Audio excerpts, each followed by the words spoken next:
My wife replaced me at my own company with the man she was sleeping with. She assumed I was just a retired figurehead, a quiet old man who'd fade away. They laughed about it in the break room, planned their takeover like I was already gone. But for months I watched, waiting, documenting. The day of the board meeting, I walked in not as the forgotten retiree, but as the man who signs their paychecks. Gerald was about to teach them who really held the power. Gerald was 69, the silent owner of a company his wife Michelle ran. She thought he was a retired figurehead to be sidelined. When she installed her lover Justin in his old role, she assumed Gerald would quietly disappear. But he'd been watching them for months. The one thing they forgot, he still signed every paycheck. So how does a man who built an empire simply vanish? He didn't vanish. He simply watched. Gerald had built the company 40 years earlier from a single machine shop in an industrial park outside Cleveland. By the time he turned 69, it employed over 300 people and supplied precision components to half the automakers in the Midwest. He'd handed day-to-day operations to Michelle a decade ago, trusting her business instincts. After all, she'd been his partner in everything, or so he thought. The affair started quietly, the way these things always do. Justin was a regional manager, younger, ambitious, the kind of man who practices his boardroom smile in the mirror. Michelle began staying late for strategy meetings that didn't exist. Expense reports showed dinners for two. Office gossip traveled fast, but nobody tells the owner that his wife is sleeping with a subordinate. It took Gerald 6 months to confirm what the janitorial staff already knew. And when he did, he didn't confront them. That's not who Gerald was. He started documenting, then the phase-out began. Michelle suggested Gerald should enjoy retirement, travel more, stop worrying about quarterly reports. She framed it as concern. A new operations lead was needed, she said, someone with fresh energy. Justin's name appeared on a promotion memo. Gerald nodded, agreed, and quietly watched them rewrite his role into obsolescence. They moved his parking spot. They stopped copying him on emails. They held leadership offsites without him. And through all of it, Gerald said nothing. But here's what Michelle and Justin never understood. Gerald didn't just found the company, he owned it. Every share, every asset, every line of credit flowed through a holding entity he controlled personally. And the one function he never delegated, the single thread that kept him tethered to the entire operation, was payroll authorization. Every 2 weeks, a courier delivered a stack of checks to his home office. Every check required his signature. 400 employees, including the CEO and her new paramour, depended on that ink to get paid. He never missed a signing. So while they thought they were pushing him out, Gerald was reading. Every expense report Justin filed, every budget adjustment Michelle approved, every attempt to quietly shift funds into new discretionary accounts. He watched them spend company money on hotel rooms and high-end dinners, all documented under client entertainment. He watched them treat his life's work like a slush fund, and on the Thursday before the quarterly board meeting, Gerald picked up the phone. He called the board secretary, he called his attorney, he called the independent auditor who had been with the company since the beginning. Then he drafted a single agenda item, leadership restructuring for cause. The board packet was emailed that evening. Michelle saw it in her inbox and laughed. She assumed it was a formality, some ceremonial motion from the old man who still thought he mattered. The real joke, the one she didn't see coming, was the attachment Gerald had added to that email. A document he'd been building for 6 months, every transaction flagged, every policy violation highlighted, every hotel receipt circled in red. The board meeting was in 12 hours, and Gerald had one more call to make. That call was to Malcolm Spear, his attorney of 30 years. Gerald didn't need to explain much. Malcolm already had the divorce filing drafted, the forensic audit flagged, and the trust documents notarized. Bring everything to the boardroom by 9 a.m., Gerald said, and Malcolm, make sure the auditor is there too. The one thing Gerald understood better than anyone else in that company was the power of a paper trail. He'd spent 6 months building one that didn't just end careers, it ended illusions. The boardroom sat on the top floor of the headquarters, floor-to-ceiling windows, a long walnut table, 12 chairs. By 8:45, Michelle was already seated at the head of the table, where the CEO always sat. Justin stood beside her, leaning against the credenza, arms crossed, radiating the easy confidence of a man who believed he'd already won. The independent directors filed in one by one. Gerald entered last, wearing a simple gray suit. He walked past Michelle without a word and sat at the opposite end of the table, a seat that had been vacant for years because nobody ever wanted to face away from the view. Now, suddenly, everyone was looking at him. Michelle opened her mouth to speak. Gerald raised a hand. "Before we begin, I'd like to call this meeting to order." He said it softly, but the room obeyed. He was still the chairman of the board, a title he'd never surrendered, a fact Michelle had apparently forgotten. He asked the board secretary to distribute the packet. What landed in front of each director was a 3-inch binder with color-coded tabs. When Michelle flipped hers open, the color drained from her face. Gerald began with the expense reports. In the last 6 months, Justin had submitted over $47,000 in client entertainment expenses for dinner meetings that never occurred.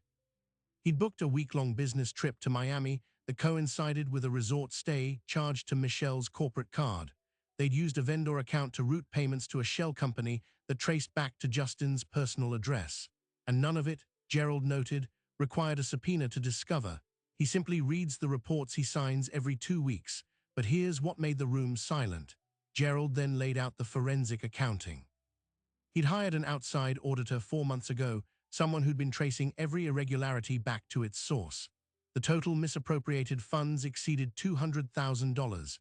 Misuse of company resources, falsification of records, embezzlement. Justin's face had turned the color of old oatmeal.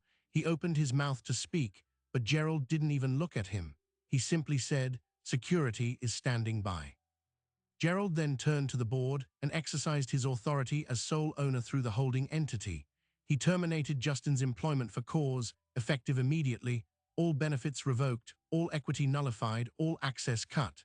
Justin was escorted from the building within 3 minutes. Michelle didn't move. She sat perfectly still, staring at the binder as if it were a snake. Then Gerald leaned forward and addressed Michelle directly. "There's something else you should know. The company you thought you were running, the one you assumed you'd get half of in our divorce, was never marital property.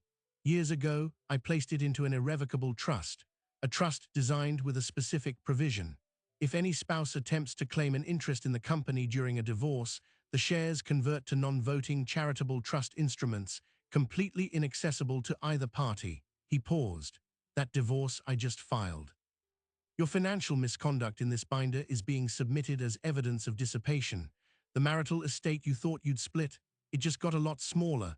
Michelle's composure shattered. She called him a monster, a manipulative old man who'd been planning this from the start. Gerald simply nodded. "I watched you bring your lover into my company and try to push me out. So yes, I planned." He stood, thanked the board, and walked out.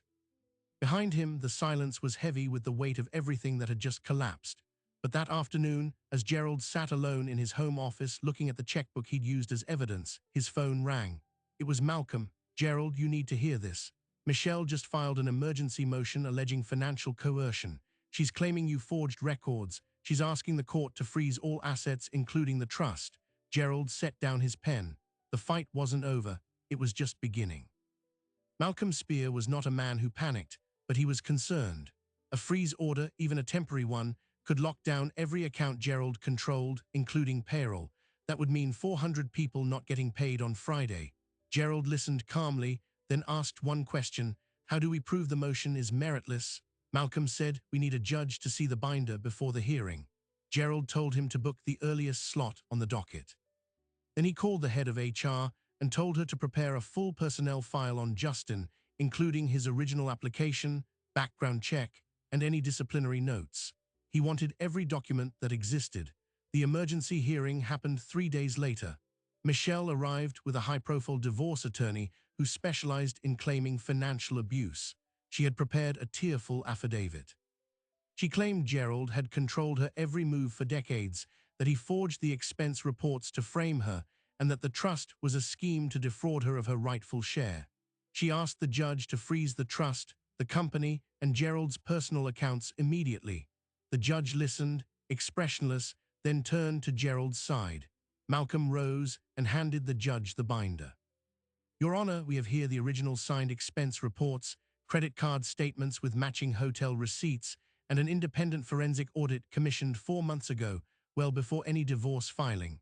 We also have email records showing Michelle approved Justin's promotion and salary increase while the affair was active. And we have the trust document, which was established 12 years ago, long before any marital discord.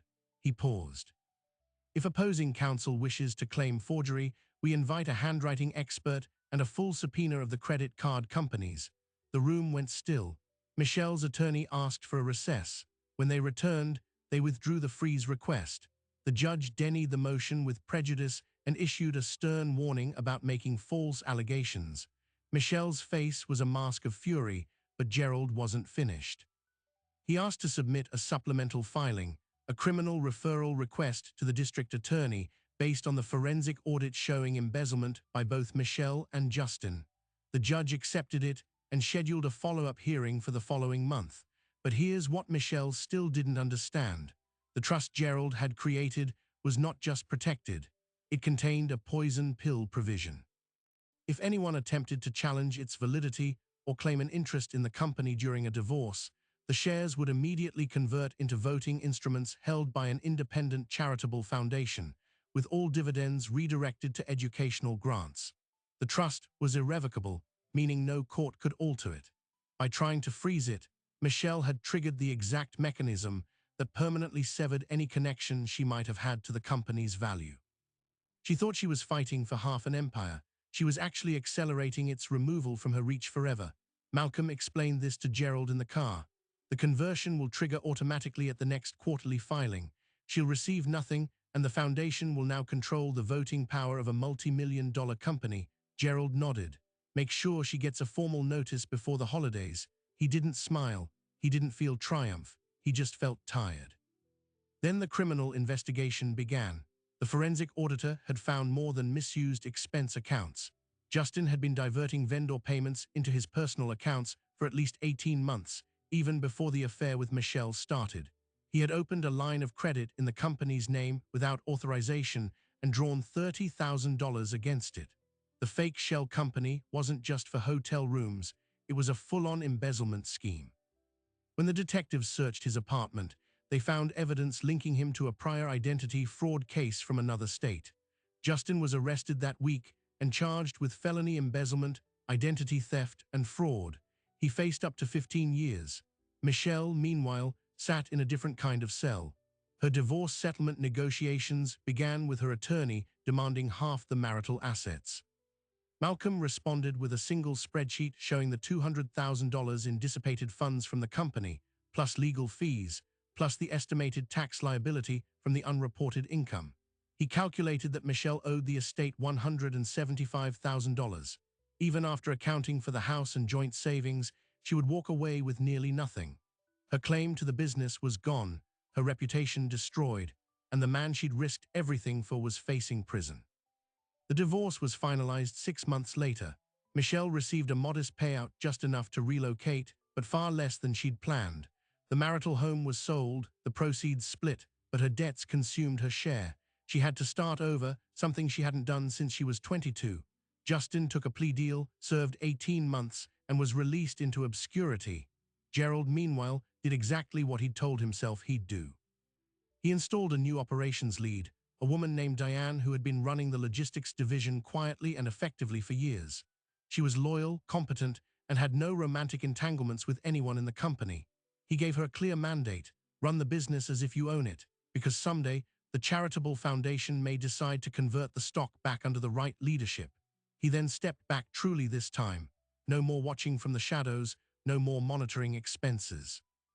He started playing golf on Tuesdays, drove to Florida for a month, and let Diane send him quarterly reports he sometimes forgot to read. One afternoon, sitting on his back porch, Gerald opened a letter from the foundation. Inside was a photograph of a scholarship recipient, a young woman studying engineering, holding a letter of award funded by the dividends from the company. The note read, "This is what your legacy built." Gerald read it twice, folded it back into the envelope, and set it on the table beside his coffee. For 40 years, he'd protected that company. Now it was protecting something else. He never spoke to Michelle again. He didn't need to.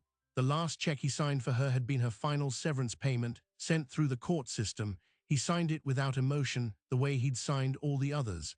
But this one felt different. It felt like closure. The final severance payment cleared on a Tuesday. I signed it in the same home office where I'd signed every paycheck for 40 years. The pen felt no different. The paper felt no different, but something had shifted in me, a quiet realignment, like the last piece of a puzzle settling into place. I'd built a company from nothing, protected it from greed, watched it run without me, and then watched it become something entirely new. A charitable trust, funding scholarships from profits, its board composed of people who had never once tried to embezzle a cent. That was the legacy now, not the corner office or the quarterly earnings, but the quiet hum of something good. 3 months later, a letter arrived from the foundation. Inside was a photograph of a young woman, maybe 19, grinning beside a laboratory bench covered in wires and circuit boards. Her name was Evelyn Okonkwo. She just finished her first semester in mechanical engineering, fully funded by a scholarship that my company's dividends had created. Her mother, Teresa, had been our head of human resources for 17 years. She was the one who pulled the personnel files on Justin, the one who sat through the deposition with steady eyes and recounted every conversation where Michelle pressured her to fast-track his promotion. No drama, just truth. Evelyn wrote me a note in careful cursive. My mother always said the quiet ones hold the real power. Thank you for proving her right. I read it 3 times, then tucked it into the same drawer where I kept the original company incorporation papers, yellow with age. Michelle, meanwhile, moved to a small apartment in Phoenix. Her LinkedIn profile lists her as a consultant, which is a polite way of saying she tried to launch her own firm and couldn't. She's not broke, but she's not safe either. Every few months, Malcolm gets a request from some new attorney trying to reopen the settlement, and every few months the court rejects it. The trust is iron, the audit is immovable. The criminal record of her former lover is public. She can't rewrite the story because I documented it in ink. Justin served 18 months and was released. He disappeared into a string of entry-level jobs. I don't know where he is now, and I don't care, because here's the part nobody talks about. The real punishment wasn't the jail time. It was the slow, grinding reality of being remade into someone irrelevant. The man who used to stride through a corporate lobby like he owned it became a guy filling out an application at a temp agency, hoping nobody would Google his name. The thing they both forgot was that in the end, I wasn't just holding the checkbook. I was holding the truth, and truth carries a longer sentence than any judge can hand down. 7 months after the divorce, Diane called me. She'd been running the company so well that the charitable foundation's board proposed a new initiative. They wanted to turn 30% of the dividends into a fund for employees' children, not just scholarships for outside students, but something that would lift up the very families who'd kept the factory running through every scandal and turnaround. I told her I loved it. She asked if I'd come to the announcement. I thought about it for a moment. I'd spent so long trying to be invisible, but maybe being visible for something good was different. I agreed. The ceremony was held on the factory floor, not the boardroom. Diane had invited every employee, and the crowd spilled between the assembly lines. She introduced me as the founder, not the chairman, not the owner, just the man who started it all. I spoke for maybe 2 minutes, thanked the workers, thanked the foundation, and then I introduced the first recipient of the Employee Child Scholarship. Her name was Rosa, a 16-year-old whose father had worked the night shift in our packaging department for 22 years. She wanted to study robotics. I watched her face as she accepted the award, and I felt something I hadn't felt in years, a genuine lightness. Walking out of the plant that afternoon, I passed a man named Jose, one of the senior machine operators. He'd been there since the very beginning. "Mr. Gerald," he said, "that thing with Michelle and Justin, we all knew. We just trusted you'd handle it." I asked him why he never said anything. He shrugged. "Because you signed the checks. That's all the statement you need." I laughed for the first time in what felt like a decade. That laughter echoed off the factory walls, and for a moment I felt like a man who'd walked out of a storm. Not because I'd won, but because I'd outlasted. There's a difference.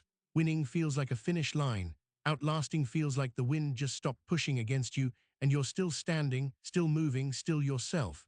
People ask me if I regret staying quiet for 6 months while they tried to dismantle my life. I don't. Silence isn't weakness. It's storing your energy while the other side spends theirs on theater.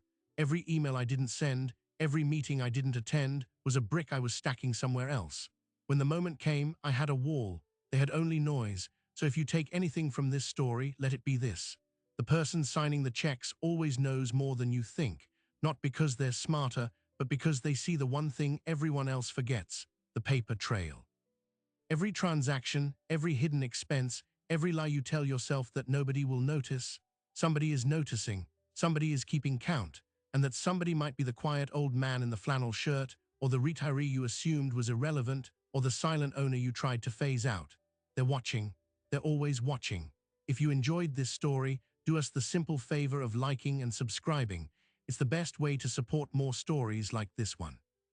And always remember, the long game belongs to those who never forget where the real power lies.